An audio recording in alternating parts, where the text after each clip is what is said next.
Diaz is fighting a legend. How do you... Years, pretty much an obscurity in boxing. A lot of it was of his own making. And he told me yesterday, you know, he did a lot of the wrong things. Now he's a world champion. I don't think he's coming in here to freeze up. Morales has actually been hurt to the body by several fighters that I've seen. Yeah, very elusive aggression here by Diaz. Smart. Not just walking straight in. He wants to get it.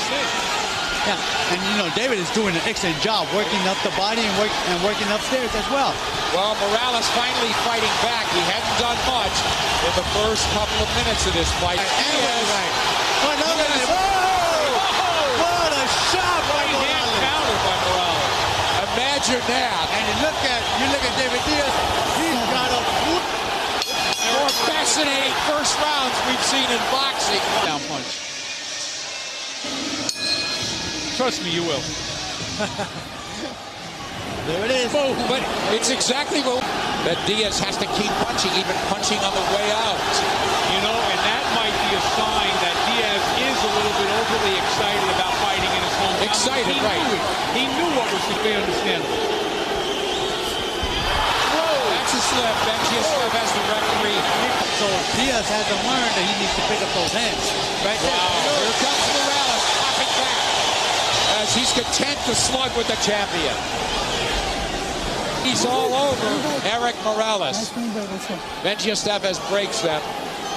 Spirited second round again.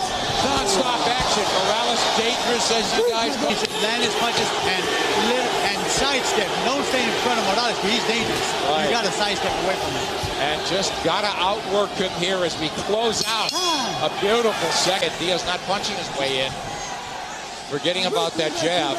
Jim Strickland told me he wanted Diaz to come in behind that jab and come out behind that jab. And that is something that's very simple with that uppercut. That right uppercut is the one that's doing the damage for Morales. I mean, Morales is very dangerous at this point in the fight. Morales picking those shots off with his gloves. There's the right hand. And also, you know, the strain of making the weight is not going to show up early. Oh, he got caught. He got caught. Right down the middle comes Morales. And back comes Diaz. But Diaz, you know, we got to give it to Morales. Morales is in there doing that. Absolutely. He's making some pretty good shots as well. Like right this now. is sensational through three. Take a look at some round three action. And you know what? So far, Erik Morales looks rejuvenated in this fight. You know, we've talked about the problem. No, I'm not actually shocked that Morales is winning 3-0. You know, he has the experience. He's very relaxed. He got hurt. He got stung in the first round, but you know what? He came back and punches in the third round. You look at Diaz. I don't think that he's very tight. He's trying to do his best, but he sees himself getting caught with some punches by Morales. Yeah. So obviously, that's holding him back, I think. So I don't think he started tight, but I think he's been a different fighter. Morales is cool, actually showing David Diaz that, you know what, I may be supposedly considered. Right hand from Morales.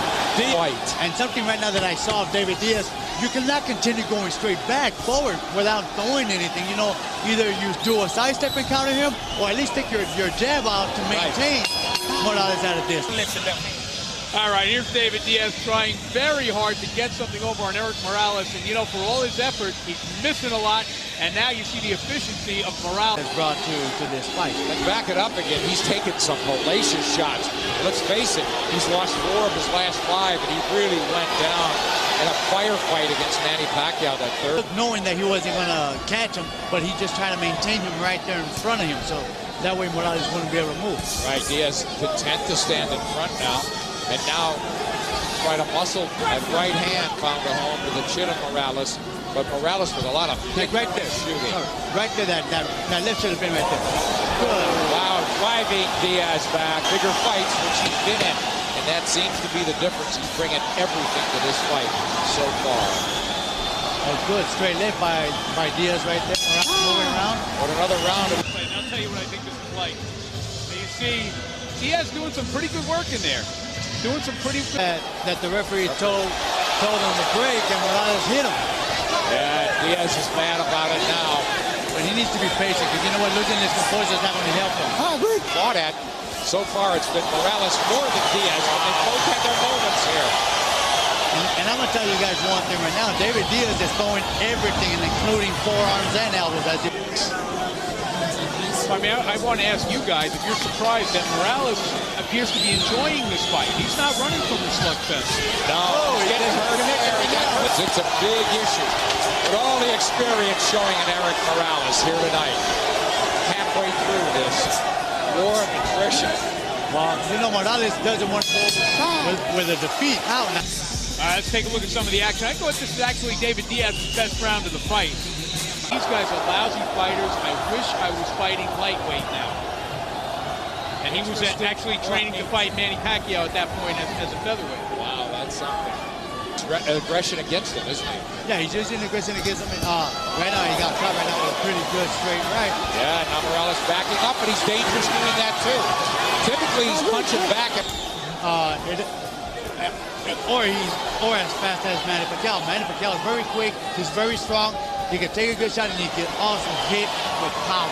Look at Morales go. Absolutely does.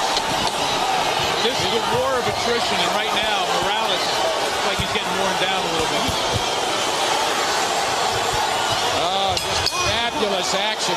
Start to see here that there's some good sharp punches from Morales, but later in the round, Diaz really, the strength of Diaz starts to take over here a little bit.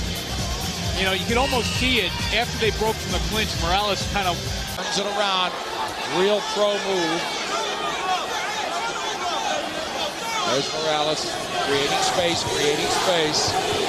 And now boxing. Profoundly tired right now, and I'm talking about Erik Morales. I mean, I'm surprised at how well he's fought here tonight, but I'm not surprised that he's starting to show signs of fatigue. Well, championship rounds still aren't everything he's got. Absolutely. A minute to go in the eighth. He's not trying to show David Diaz any respect. He's like, you know what, I may be tired, but you're not going to continue throwing punches because this is a fight and I'm a world champion as well. Not big, and he's got Morales trapped on the ropes. And you can see Morales is holding off if he wants a break. Yeah. But one thing, and I haven't mentioned it yet, but several times now, Diaz has dug his shoulder in underneath the chin. All right, now you see some of Morales' work, and this gallant is the word. I mean, this is a guy who's exhausted, and David Diaz, you know, even though he's slightly old. So the average would be 14-8 in favor of Diaz right now. Morales caught Diaz coming in again. And you know what, that right dangerously close to being cornered. And then just works out beautifully and launches his attack. He's just a wonderful stature, then really winning the championship, I would say, without question. Good straight left, double left by Diaz. By Diaz, yes. Actually forcing, pushing. That's one thing right there. That's what he needs to do. That's what Morales needs to do right there. Yep. Right there. That was it. Right there. Step back and counter with that right. Good left. Oh, look at Morales with the left catching Diaz coming. Diaz's hometown. The judges from Mexico, the United States, and Japan.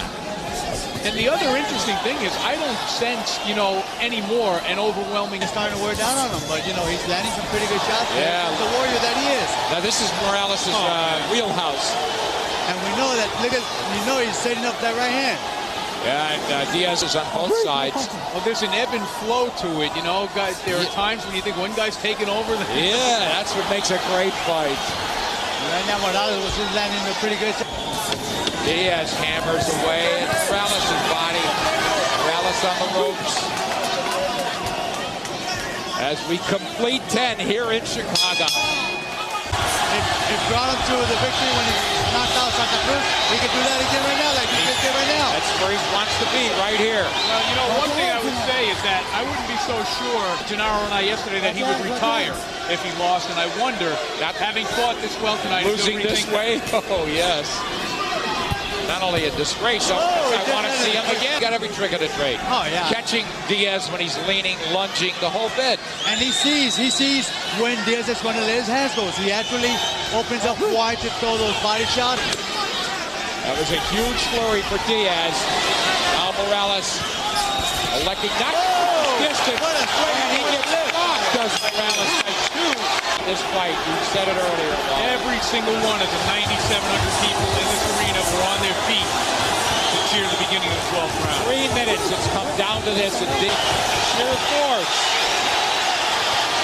What a battle down the stretch this is. We talked about body Diaz not elected to hang on. His legs look a little down to 10. Here's the furious finish in Chicago. Diaz's title on the line. WBC lightweight champion of the world, dangerous, David.